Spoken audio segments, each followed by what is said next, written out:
Salve, salve! Sou José Antônio dos Santos, estou aqui para conversar com vocês sobre uma temática que eu venho pesquisando há algum tempo, com o tema de intelectuais negros e imprensa negra no Rio Grande do Sul, a partir de 1892 até 1930. Né?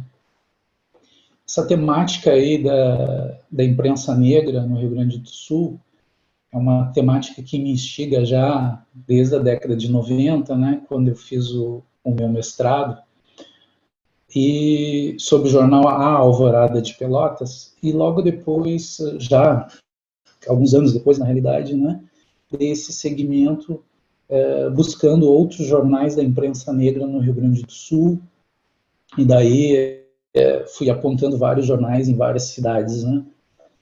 O tema da imprensa negra, ele é um tema bastante interessante aí, mas ainda precisamos cada vez de mais pesquisas com relação a essa temática, né? Então, espero colaborar com vocês dentro dessa temática do nosso curso aqui, que é relacionada às estratégias de educação das relações étnico-raciais em meio à pandemia, né? Esse tema da imprensa negra, assim como os temas relacionados aos clubes negros e outras temáticas mais contemporâneas, né, tem trazido alguns aspectos da história da população negra brasileira e gaúcha em específico que não tinham sido trabalhados, né, pela nossa historiografia ao longo da história do Brasil, né? Então são temáticas que principalmente começam a aparecer na década de 90 e depois na virada, e se acentua na virada do século, dos anos 2000, né? São temáticas que cada vez mais têm sido pesquisadas aí por todo o país, né? Então, dentro dessa temática, eu penso em falar com vocês um pouco sobre a imprensa negra meridional, de uma forma mais genérica, sobre os intelectuais negros aqui do Rio Grande do Sul, e vou destacar para vocês dois desses personagens, né, que é o Marcelo Freitas e o Dario Bittencourt, que fazem parte desse rol aí de intelectuais negros aqui do Estado. Essa temática da imprensa negra no Brasil, né, vem apontando que, pelo menos desde 1830, reforço, 1830, né, jornalistas, redatores, intelectuais negros no Rio de Janeiro já começaram a construir esses jornais, esses periódicos, com temáticas relativas e de interesse da população negra, né? E há muitos estudos sobre a imprensa negra paulista, por exemplo, já a partir ali do final do século XIX, né? Mas principalmente a partir da abolição da escravidão, né? No período pós-abolição, como se diz, né?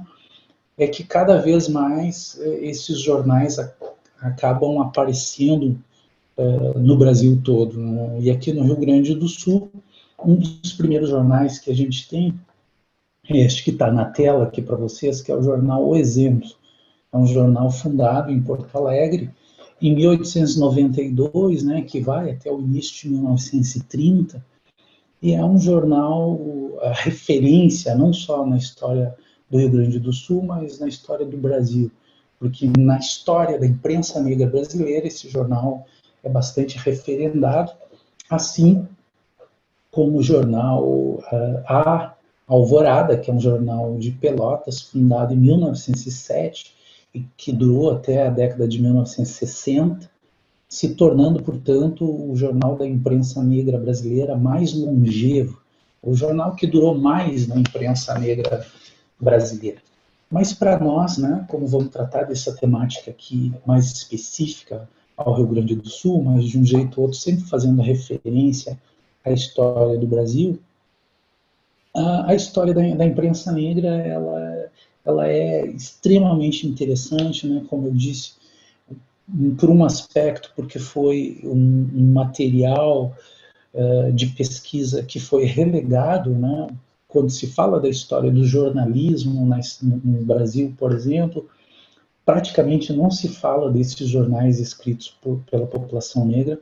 Na história do jornalismo do Rio Grande do Sul também, praticamente não se toca, né, na construção desses periódicos negros, né, de modo que é um material muito interessante para ser trabalhado em sala de aula a partir de uma pedagogia crítica, né, que coloque esse protagonismo, essa discussão sobre o racismo do final do século XIX, início do século XX, realizado pela própria população negra. Então, é um material para um professor interessado em trabalhar com a história da população negra a partir de outros aspectos, né, fundamental para que dê uma dimensão de construção identitária para os nossos alunos e alunas negras, né, para que se repensem, para que se construam de uma forma positiva, né? Então, é um material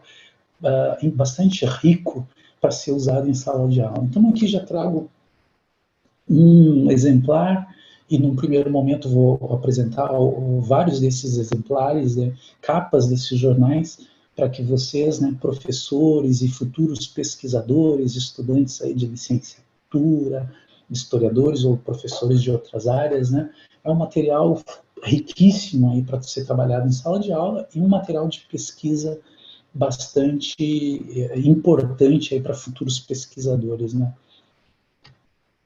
Aí trago mais um jornal exemplo, que já faz uma referência a essa história do próprio jornal, né, que é fundado lá em 1892, né, aí em 1927 vai falar, como está na capa ali, mais uma etapa, né. Esse é um modo dos jornais se manterem, né, sempre fazendo referência à sua própria história, ao seu próprio protagonismo, né, a sua importância, rememorando para os leitores, né, essas lutas, essas dificuldades de manutenção desses jornais, né. Então, mais uma etapa ali, como vocês veem, e ali no meio, um quadradinho ali, talvez vocês consigam aproximar e ver um pouco melhor, temos já uma fotografia de um desses personagens, que é o Darío Bittencourt, que nós vamos falar logo mais no final aqui da nossa fala. Aqui já é um outro jornal, que é um jornal de Cachoeira do Sul, minha cidade de origem, né? O jornal O Astro é um jornal que era desconhecido, né? Nunca tinha aparecido como um jornal da imprensa negra, não só na cidade de Cachoeira do Sul, mas na história do jornalismo rio-grandense, e foi um jornal que, na minha pesquisa de doutorado, né, trouxe a lume aí, né, para que a gente consiga entender um pouco melhor como se dava a construção desses periódicos negros. Esse jornal, O Astro, ele foi fundado em 13 de maio de 1927, então essa é a primeira edição do jornal, e ele eu digo sempre que ele é um projeto político, porque ele durou exatamente um ano, foi até 13 de maio de 1928.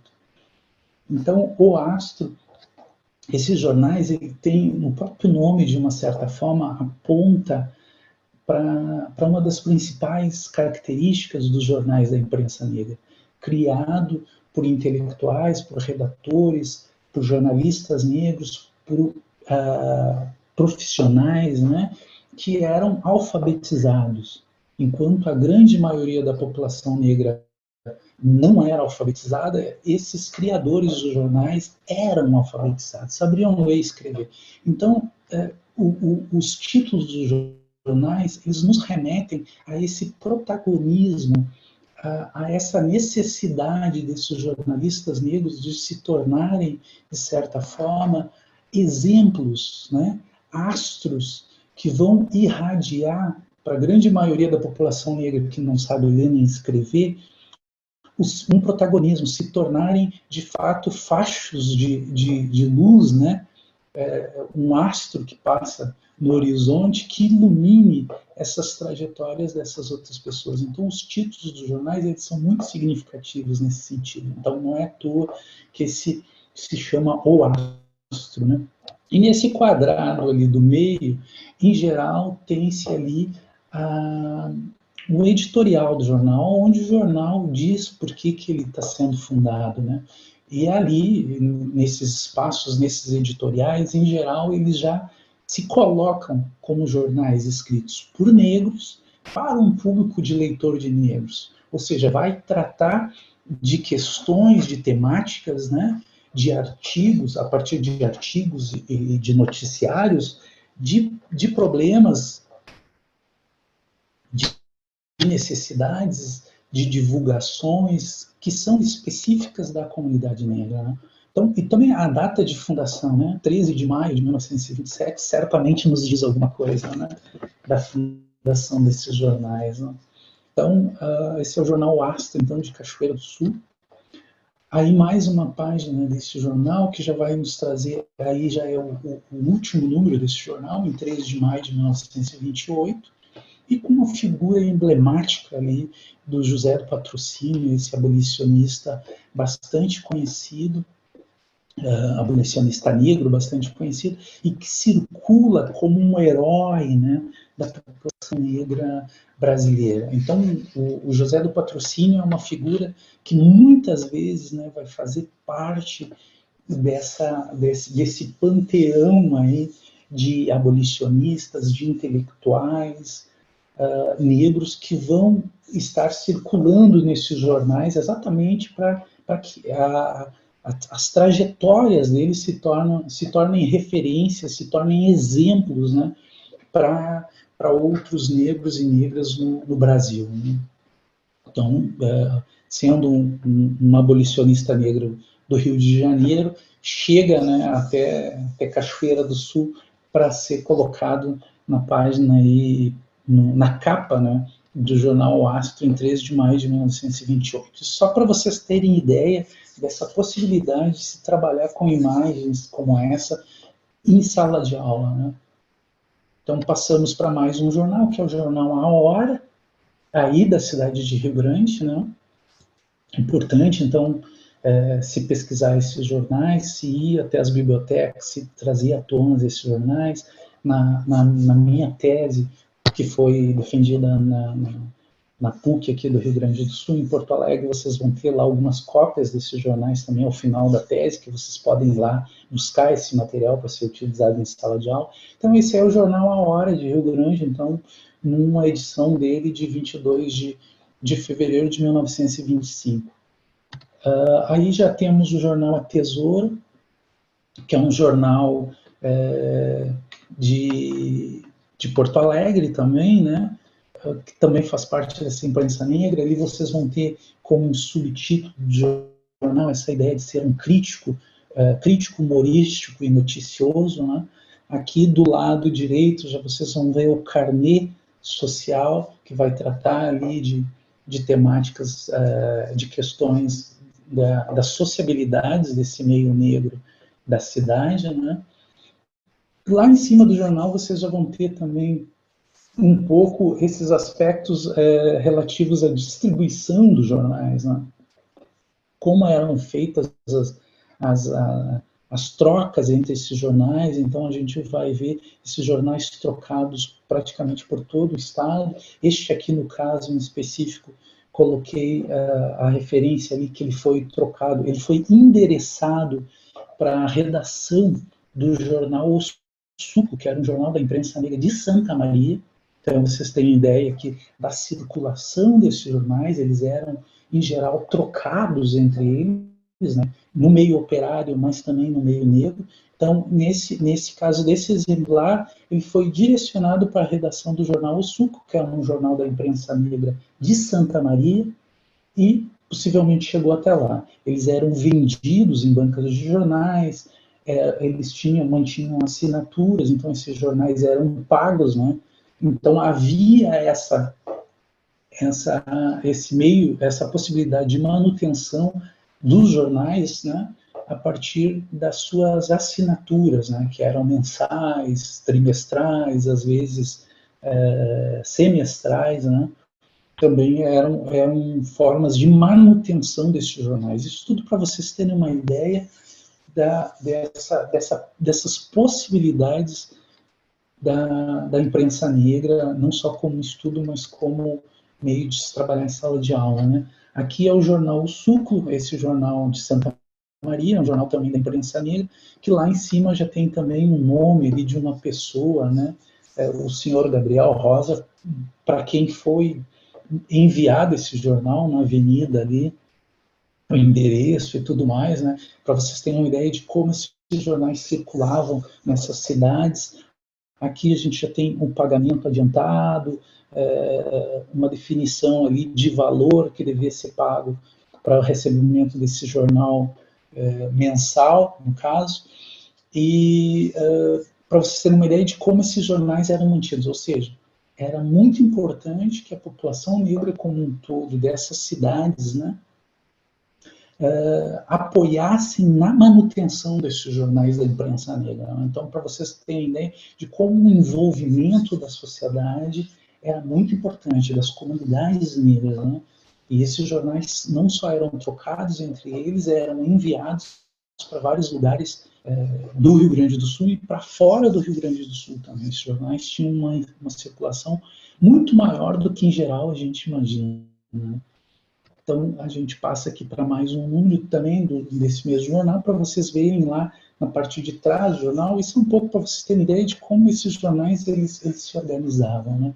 O expediente, né, onde a gente vai ter ali os valores, os endereços das redações dos jornais, das tipografias, a periodicidade da circulação desses jornais, para vocês terem uma ideia da importância desses jornais e do quanto, do ponto de vista do pesquisador, a gente tem muitos elementos, né, para trabalhar com esses jornais. E do ponto de vista pedagógico também, né, porque a gente consegue entender um pouco a lógica destes jornais de circulação, de produção, né, de quem eram aquelas pessoas que eram os possíveis leitores dos jornais, né, que a gente sempre também tem que lembrar que nesse período do início, final do século XIX, início do século XX, embora a população negra, em boa parte, não soubesse ler nem escrever, mas esses jornais, eles também eram, em alguns casos, lidos em grandes atividades, ou seja, numa atividade como numa festa, num baile, numa comemoração, em alguns casos, ou em alguma reunião social, esses jornais também eram lidos, para que as outras pessoas que não tivessem condições de lê-los tivessem entendimento daquilo que circulava nos jornais, né? Então, esses jornais, eles eram, de alguma forma, referência nesses meios negros, né? Porque aquelas pessoas que tinham acesso aos jornais, de alguma forma, reproduziam o que era noticiado nos jornais para as demais pessoas, né? Esse aí é um jornal que ele foi fundado em Bagé, mas que ali na década de 20 ele já é reproduzido em Porto Alegre, que é o jornal A Liberdade, né? Para vocês também terem um pouco essa ideia da circulação, não só dos jornais, mas das pessoas, né? Então, o Juvencio, que foi o fundador desse jornal lá em Bagé, ele vem morar em Porto Alegre e traz o jornal e recria o jornal em Porto Alegre e continua trabalhando com esse jornal, né? Ou seja, muitas das pessoas negras que trabalhavam em navios ou nos trens ou eram funcionários públicos, enfim, atividades que davam possibilidade de circulação, levavam esses jornais, né, nas suas malas, né, e de alguma forma faziam esses jornais circular por todo o estado, né? Então, aqui a gente também pode ver mais alguns aspectos desses jornais, né? E um aspecto que eu queria mostrar para vocês é ali, quando vocês leem ali esportes, né? Esportes aí, né, nesse período que a gente já começa a ter cada vez mais o protagonismo do futebol, né? Então, tem uma representação ali, um desenho que remete ao futebol, né? Um futebol que no início aí do século XX começa a se espraiar pelo estado do Rio Grande do Sul como um todo, né? e ele, sem sombra de dúvida, vai ser usado pela população negra, né, que vai se utilizar do futebol de algum jeito e divulga isso também nos seus jornais, né. Então, volta ali um pouco a questão da manutenção dos jornais, né.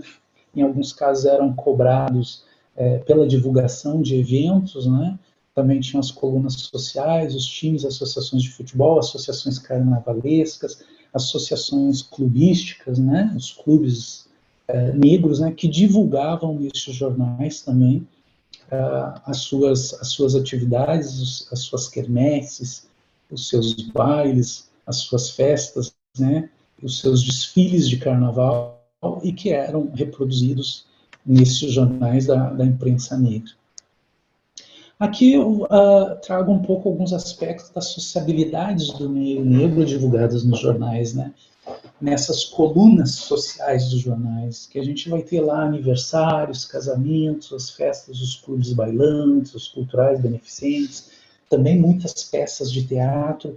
O meio negro é interessante que se diga que se utilizou de uma forma bastante rica do teatro como meio de divulgação da sua arte, como meio de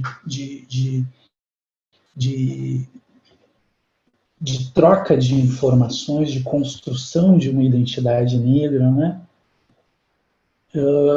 Também futebol, carnaval. Também tem, dentro dessas sociabilidades do meio negro, a divulgação de mexericos, de fofocas, como a gente fala, de certa forma, né? Como forma de controle social e moralidade.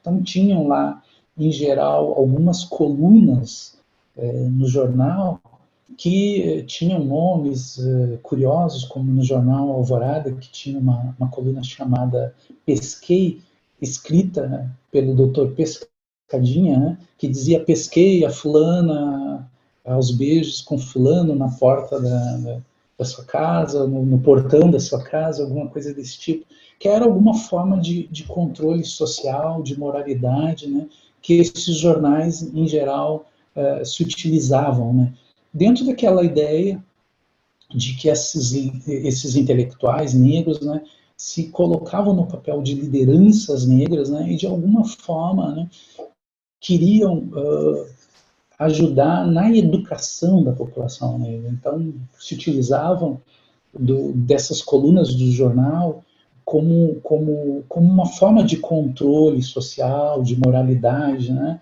principalmente vigiando o comportamento das mulheres, né? Numa sociedade patriarcal, se tinha muito essa preocupação com as mulheres, né? Então, vigiar o comportamento das mulheres e divulgar isso de alguma forma era dos componentes dessas colunas dos jornais, né?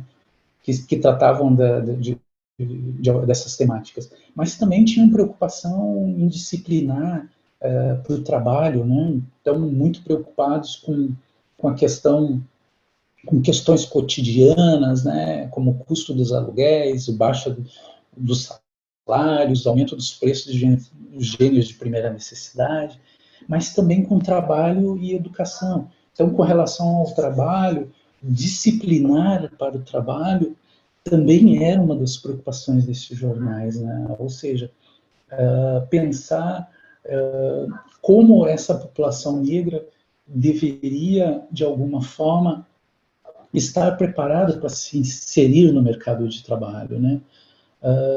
Então, ter alguns mecanismos de controle com relação à marginalidade, à utilização do álcool, à vadiagem, né? Também esses jornais, de alguma forma, sempre estavam preocupados com isso, né? E sem sombra de dúvida, com a educação, ou com a instrução, como se dizia na época, né? Que era essa preocupação com a leitura, com a escrita, principalmente dirigida para o preparo para o mercado de trabalho, né? Então, a educação, a instrução eram aspectos assim, temáticas que os jornais da imprensa negra em geral, batiam muito, né, na necessidade de que a população negra estudasse, buscasse de alguma forma o acesso à educação e, a partir disso, né, procurasse se inserir no mercado de trabalho, procurasse capacidade técnica, né, para que se inserisse no mercado de trabalho. Então, muitos desses jornais, ou desses jornalistas negros, criavam escolas, né? Então, esse é um aspecto bastante interessante de se pensar, né? Como a população negra, assim como os demais grupos, né, étnicos que construíram o estado do Rio Grande do Sul, tinham uma preocupação com a educação. Ao contrário daquilo que, em geral, em senso comum, se pensa que a população negra não tinha preocupação com a educação, não é verdade. Sempre se buscou alguma forma de educação, assim como os italianos e os alemães, por exemplo, criavam as suas próprias escolas, mas trazendo professores e material didático dos seus países de origem, né?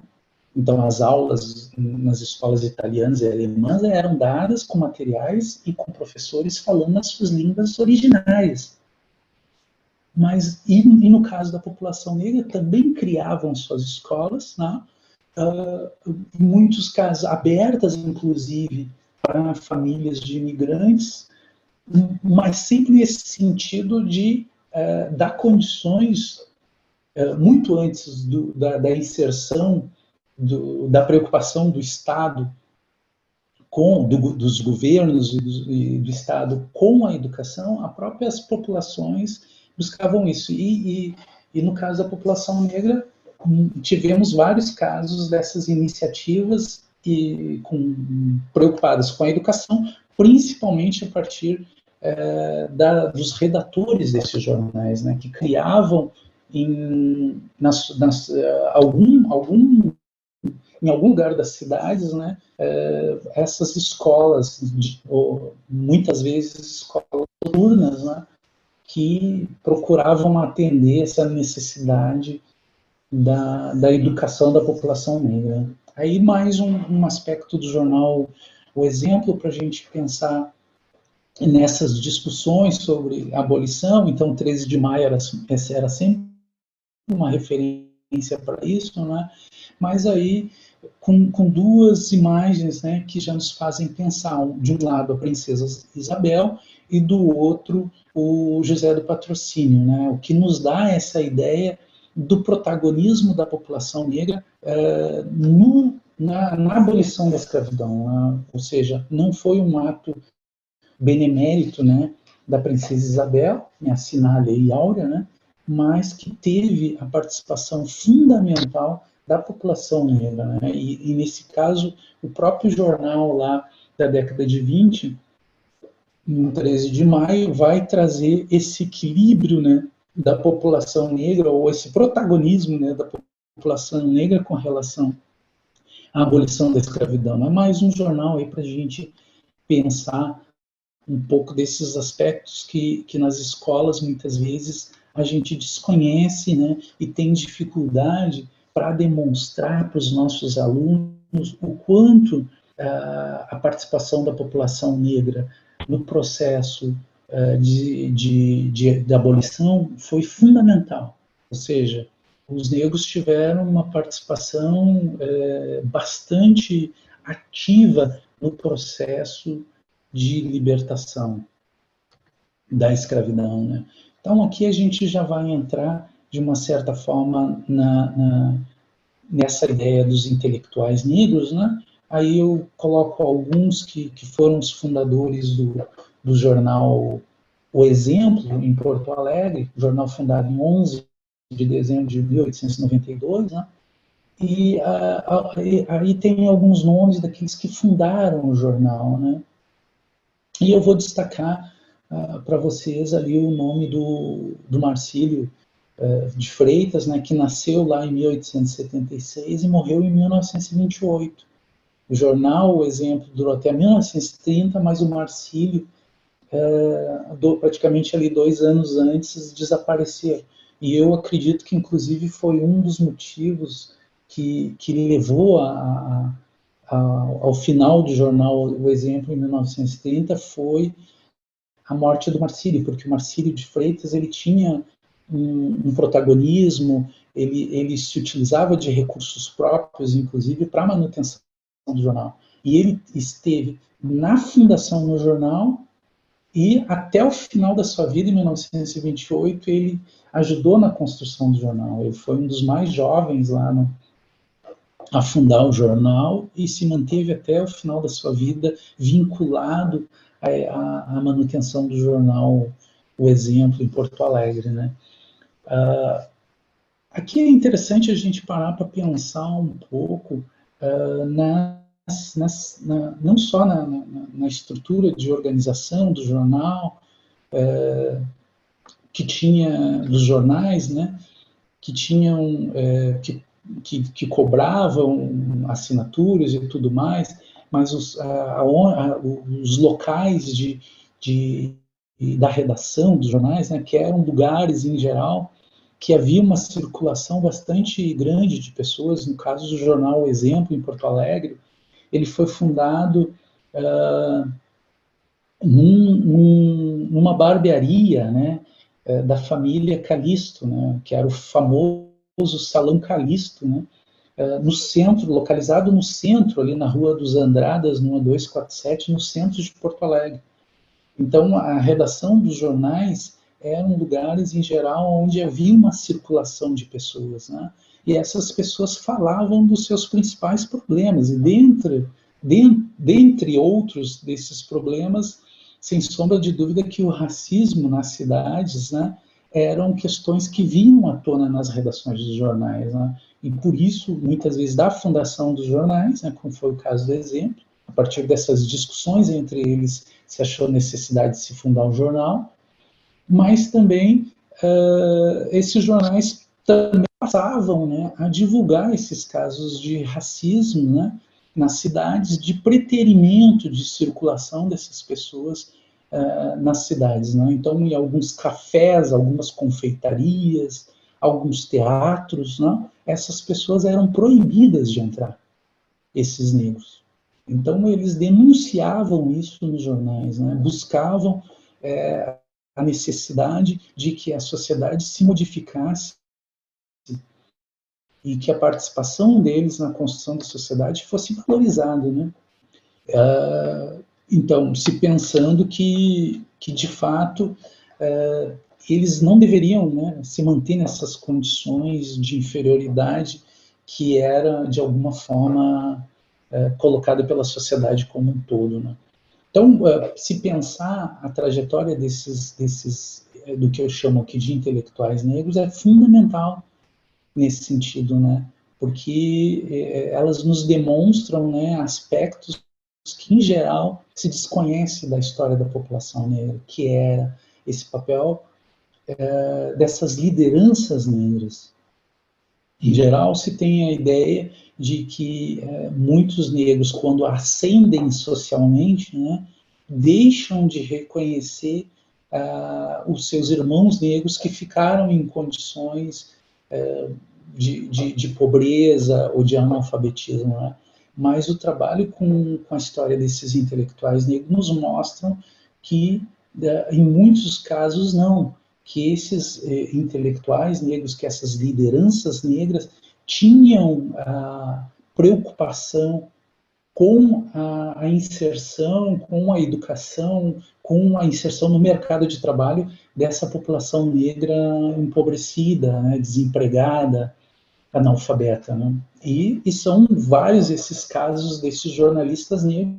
Eu só estou trazendo alguns nomes aqui para que vocês entendam um pouco isso. No caso, são dois exemplos, que é o Marcílio e o Dario de Bittencourt, né? E daí, é claro que eu vou trazer uma discussão do que seriam esses intelectuais, né? Muito a partir de uma compreensão do Antônio Gramsci, né? Do Gramsci, né? Que morreu lá em 1937, mas nos deixou uma obra fantástica para se pensar a construção dessa hegemonia cultural que, em geral, se consolidou e vem se consolidando nas sociedades. Uma hegemonia cultural que se dá principalmente por três meios, né? Pelo sistema educacional, pelas instituições religiosas e pelos meios de comunicação, né? Então, de certa forma, essa hegemonia, a gente consegue perceber um pouco essa discussão também por meio desses jornais da imprensa negra, que vai, de uma certa forma, em alguns aspectos, fazer uma contra-hegemonia ou uma discussão dessa hegemonia cultural da elite, das elites, né, desses grupos dominantes da sociedade gaúcha, né? Como eu falei, o sistema educacional é fundamental, não é à toa que a população negra busca criar suas próprias escolas, né, para disputar um pouco essa hegemonia cultural que se dá pelo sistema educacional. Também essa hegemonia cultural, ela também é disputada quando esses intelectuais negros criam os seus próprios meios de comunicação, como são os jornais da imprensa negra, né? Vão disputar, sem sombra de dúvida, essa hegemonia cultural, também criando os seus próprios meios de comunicação. Porque, afinal de contas, pessoal, todos os outros grupos étnicos do final do século XIX e do início do século XX têm seus próprios jornais. Os italianos, por exemplo, têm seus jornais escritos em italiano. Os alemães que chegaram aí nesse processo, nesse período, têm os seus jornais escritos em alemão. Grupos como os portugueses têm seus próprios jornais, os espanhóis têm seus próprios jornais. E a população negra também vai criar seus próprios jornais, né? Assim como tem jornais de grupos operários socialistas, anarquistas, a população negra também, embora vinculado ao meio operário, também vai criar seus próprios jornais, né? Muitos jornais, inclusive, têm essa vinculação com o movimento operário, o movimento dos trabalhadores naquele período, né? Muitos desses são trabalhadores, né? O próprio Marcílio da Costa Freitas, né, como eu estou trazendo para vocês, desses criadores do jornal O Exemplo, ele começou a sua vida no meio jornalístico como aprendiz de tipógrafo no jornal Mercantil, que era um jornal aqui de Porto Alegre, né? E ele buscou ali, começou a aprender a ler e escrever numa escola de Porto Alegre, né, que era a escola normal, né, e depois vai se inserir ali como aprendiz de tipógrafo, que vão ser meios, né, possibilidades de alfabetização e de inserção no mercado de trabalho, que vão dar condições para que ele ascenda socialmente, né, como um artista gráfico, né, que ele desenvolva a sua capacidade de ler, escrever no mercado de trabalho, que vai dar condições, né, para que ele ajude na construção do jornal naquele período, né? Então, como eu estava falando antes, a criação do jornal, ela se deu dentro do Salão Calixto, na rua lá dos Andradas, aqui em Porto Alegre, né? Onde o Marcílio diz num texto dele lá, relembrando um pouco o aparecimento do jornal Um Exemplo, um artigo de 1928, ele vai dizer, invariavelmente, aquele bate-papo deles lá na redação, ou melhor, no Salão Calixto, né, invariavelmente recaiu em comentários acerca do malfadado preconceito de cores, então odiosamente enquistado nos hábitos da população de Porto Alegre, né, para vocês terem uma ideia de como esse convívio social, e no caso aí numa barbearia, deu condições para eles, né, de pensar a criação de um jornal, né, e se colocar nessa situação aí de intelectuais, né, como eu falava, que também é uma outra categoria aí do Gramsci, né, que vai trazer essa possibilidade de se pensar o que ele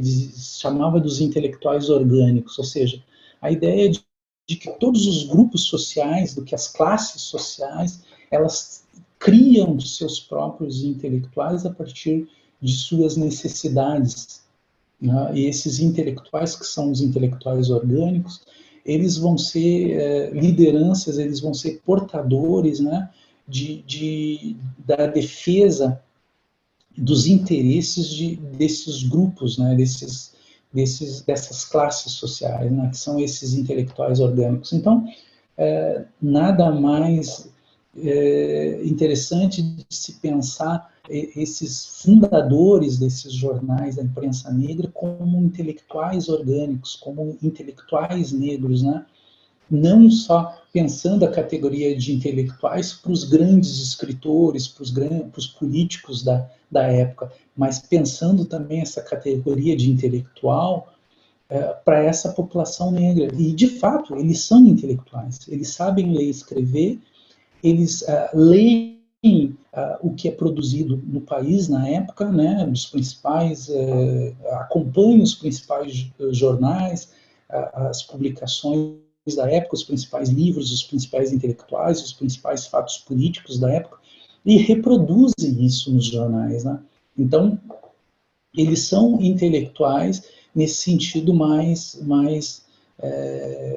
da essência da palavra, né? Porque estão envolvidos com esse meio da produção e da divulgação das letras da época, né?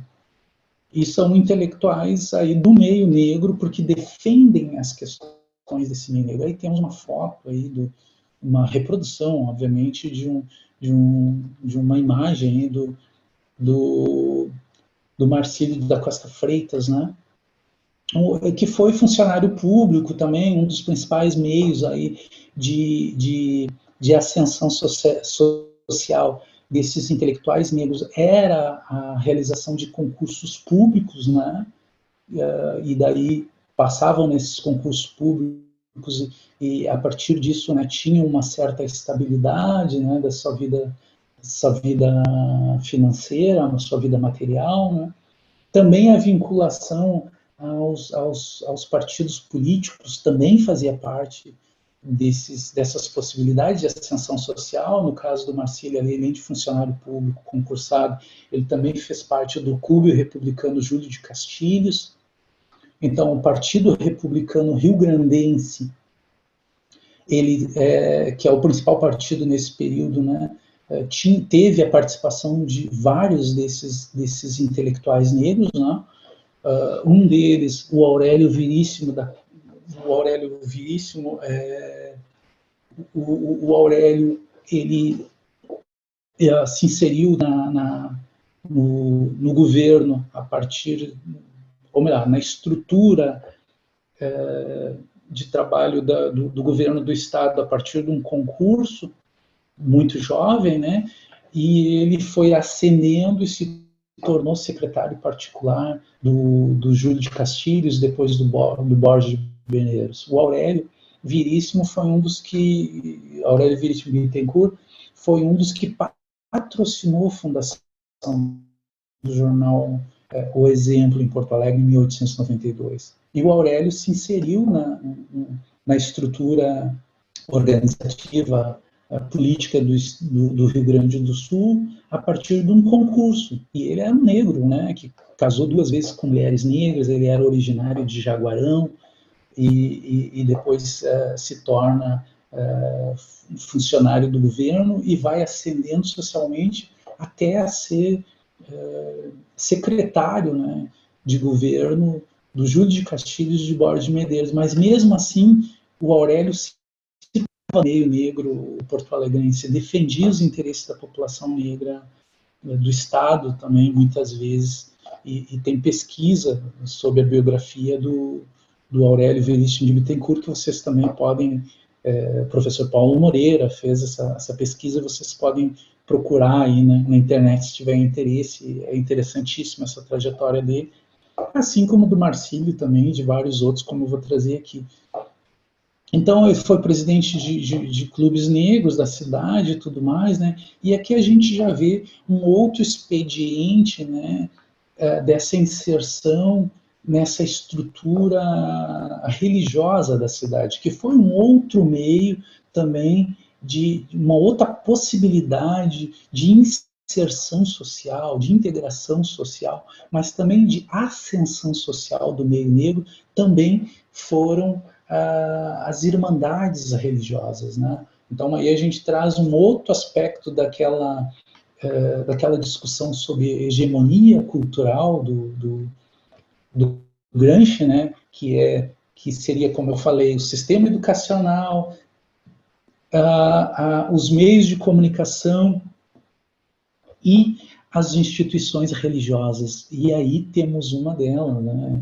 Que era a Irmandade do Divino do Espírito Santo, em Porto Alegre, onde o Marcílio da Costa Freitas ocupou o cargo de alferes da bandeira do Divino, um cargo bastante importante, e praticamente durante toda a sua vida ele foi ligado à Irmandade do Divino do Espírito Santo, uma irmandade católica, né, que a população negra se inseriu de alguma forma. E o Marcílio, se vocês conseguem ver, ele está bem no centro da, da, da imagem, né, com a bandeira do Divino Espírito Santo, né, já que ele era alferes da bandeira, né, ele está bem no centro, né, aqui, está bem no centro com a bandeira do Divino Espírito Santo, né, o que nos dá uma dimensão da importância dessa inserção social, né, dessa circulação desses intelectuais negros no meio porto-alegrense. Porque se vocês forem visualizar, muitos dessas pessoas que estão ao redor do Marcílio são da elite porto-alegrense, são bancários, são comerciantes, são industriais, são políticos da elite porto-alegrense. E no meio tem essa figura que é o Marcílio, né, como alferes da bandeira, um negro que está ali colocado. E é claro, né, esses meios eles dão possibilidades de apadrinhamentos, né, dão possibilidades de relações sociais, de relações políticas, de relações comerciais destes intelectuais negros que eles trazem para esse mundo negro, né? Possibilidade de um trabalho para alguma pessoa que precisa, alguma articulação política e tudo mais, a partir desse meio aí das instituições religiosas, sem sombra de dúvida, dão essa possibilidade, né? Já que a Irmandade do Divino Espírito Santo, ela tinha lá as atividades do Divino, que eram festas importantíssimas, né? Festa religiosa mais popular de Porto Alegre naquele período ali, isso na década de 1920, né?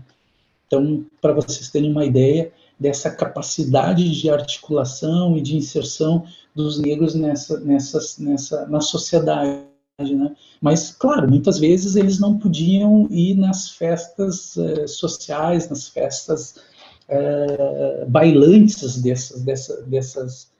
da sociedade, das elites, né? Então, é claro que eles se voltavam para esse meio negro exatamente para ter a possibilidade de circular nas festas, nos jogos de futebol e outras sociabilidades do meio negro, né? Já que eram impedidos de circularem nessas sociabilidades das elites, embora muitos deles fizessem parte também, né, desses meios elitistas aí das sociedades, mas eles tinham dificuldade para de fato circular nesses meios que não fosse no caso aí do meio religioso, né? Aqui eu já trouxe aqui uma outra imagem aqui quando o Marcílio morre aqui, nos dá um pouco o obituário dele nos dá um pouco essa ideia da ampla circulação que ele teve, né? que no féretro, então, foi carregado por representantes das Irmandades do Espírito Santo, Nossa Senhora das Dores, Nossa Senhora dos Passos. Estava lá divulgado o envio de coroas e mensagens de pêsames quando o Marcílio morreu, em 6 de abril de 1928, do Partido Republicano, os centros republicanos locais, a Intendência Municipal, que seria hoje a nossa Prefeitura Municipal, né, o Grêmio dos Oficiais da Aduaneira, o Clube dos Oficiais da Guarda Nacional, Centro Porto-Alegrense, a Sociedade Carnavalesca, enfim, para ter uma ideia da ampla circulação dele nesse meio da cidade, né? São mais de 200 pessoas e instituições que nos jornais da época, né, fazem referência à morte do Marcílio, né? Só para vocês terem uma ideia dessa expressão que alguns desses intelectuais negros tinham naquele período, né?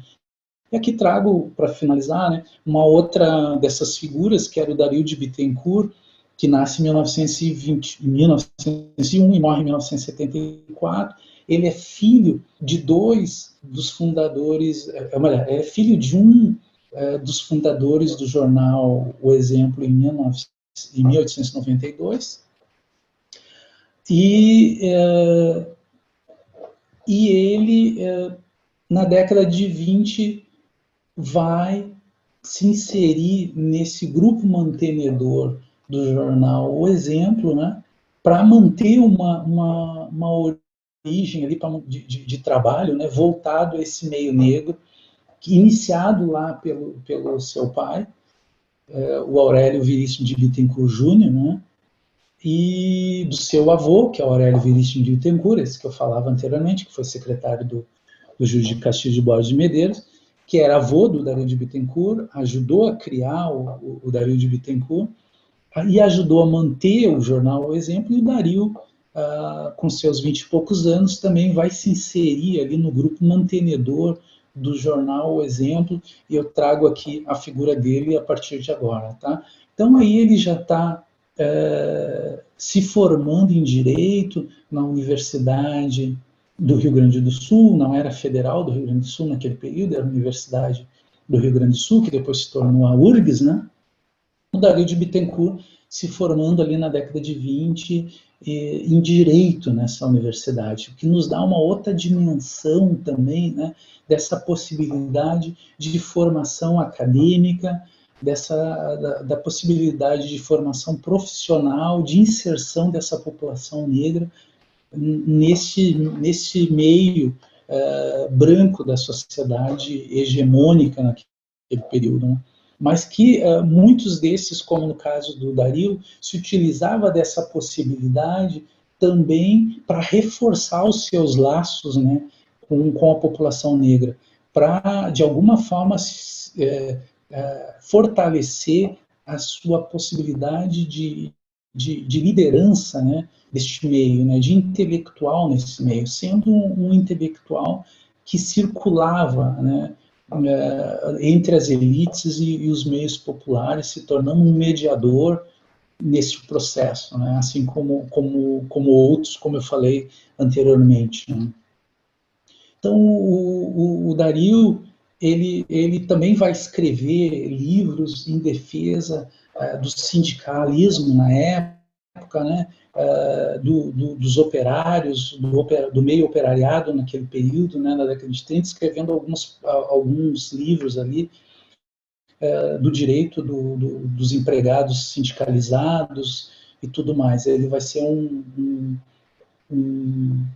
advogado envolvido nas questões dos direitos trabalhistas, tá? E ali eu trago algumas publicações que ele fez lá na década de 30, se tornando já uma figura importante ali na defesa dos direitos dos trabalhadores daquele período, né? Com relação às sociabilidades negras, Dario de Bittencourt, então, fez parte do quadro social da Sociedade Beneficente Floresta Aurora, né? Floresta Aurora, que é uma das, talvez a única sociedade que fundada ainda durante a escravidão, né? Ela ainda hoje está em atividade aqui em Porto Alegre. Floresta Aurora foi fundada lá em 1874, se eu não me engano, e ainda hoje em atividade, e o Dario fez parte da Sociedade Floresta Aurora, né? Também fez parte do Conselho Superior da Liga Nacional de Futebol Porto-Alegrense, fundado em Porto Alegre ali em 1919, 1920, para congregar times de jogadores negros, né? A Liga Nacional de Futebol Porto-Alegrense é a liga que deu origem àquela ideia da Liga Nacional, da Liga da Canela Preta, né, em Porto Alegre. Então, o Dario também fez parte da Liga Nacional de Futebol Porto-Alegrense, né, que tem um nome muito mais pomposo, né, obviamente, Liga Nacional, né, que faz uma referência aos negros em contraposição aos imigrantes, né, aos estrangeiros, então Liga Nacional, né, que congregava clubes de maioria de jogadores negros, para mostrar um pouco esse processo de circulação do Dario de Bittencourt nesse meio negro porto-alegrense. Também fez parte da Sociedade Satélite Porto-Alegrense, que depois se tornou Satélite Prontidão, né, do grupo do Grêmio Náutico Marcílio Dias, que são clubes, né, de remo e de basquete da população negra porto-alegrense. Só para mostrar um pouco essa circulação do Aurélio, essa preocupação dele com o meio negro porto-alegrense aí na década de 30. Né? Aqui temos uma foto do Dario de Bittencourt, só para vocês terem uma ideia dessa performance, dessa estética negra aí, em diálogo com essa estética da elite. Né? E daí a gente pode perguntar, pô, mas como assim ele vestido dessa forma? Né? Claro, né? É a forma como se vestia na época, né, pessoal? Não dá para a gente pensar que ele fosse estar vestido de outra forma, né? Esse é o modelo de vestimento de um advogado aí, na década de 30, final da década de 30, então o Dario está aí com essa estética aí, que é uma estética que nos dá a dimensão de se pensar, né, como identitariamente esses nossos alunos negros, né, podem se rever e se inspirar nesses intelectuais, nessas lideranças negras, como o Dario de Bittencourt, né? Então, o Dario é uma figura que ele vai se inserir no meio intelectual de Porto Alegre, de Rio Grande do Sul, né? Fazendo parte de várias agremiações aí de escritores do Rio Grande do Sul, e também é um dos fundadores ali da Ação Integralista Brasileira nos anos 30, aqui no Rio Grande do Sul. Então, é uma figura interessante aí para a gente conversar com os nossos alunos e as nossas alunas sobre essas possibilidades de inserção da população negra naquele período, né? Para a gente não ficar só naquela ideia de que a população negra, desde a abolição, ela ficou numa situação de plena pobreza, praticamente sem nenhuma possibilidade de ascensão social e de representação política, né? Não é bem assim. Nós tivemos várias representações, eu trouxe algumas para vocês aqui, para a gente pensar como se deu o processo de inserção social da população negra a partir de outras perspectivas, né? Aqui, para finalizar, uma foto aqui do José do Patrocínio Filho, que está bem no meio da foto ali, que veio até a redação do jornal O Exemplo, em Porto Alegre, aqui no centro de Porto Alegre, para visitar e para dar algumas palestras, né, para trocar informações com o meio negro porto-alegrense. E daí vocês têm uma ideia, né, de o quão lindo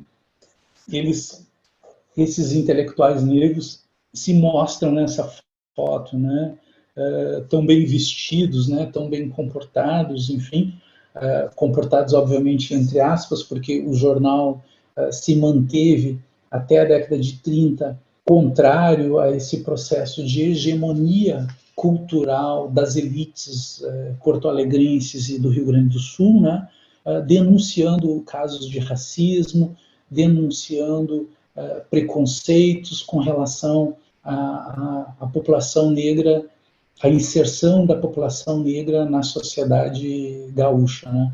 Então, os jornais e esses jornalistas negros são inspirações para os nossos alunos negros, eles também servem como meio de uma outra representação da participação da população negra no processo de construção da sociedade rio-grandense. Ou seja, não apenas como trabalhadores, mas também como intelectuais, como pensadores, contribuindo para o pensamento social brasileiro, né, para o pensamento político, né, brasileiro, né, que não diminui nenhum aspecto, muito pelo contrário, ela qualifica, ela reforça, ela dá possibilidades de se pensar uma construção social e política e identitária da população negra a partir de outros aspectos, né, de aspectos mais positivos e que certamente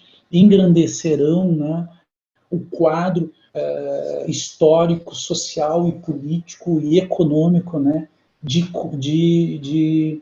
construção da nossa sociedade a partir deste olhar destes jornalistas e destes jornais, né, como expediente para a gente trabalhar em sala de aula.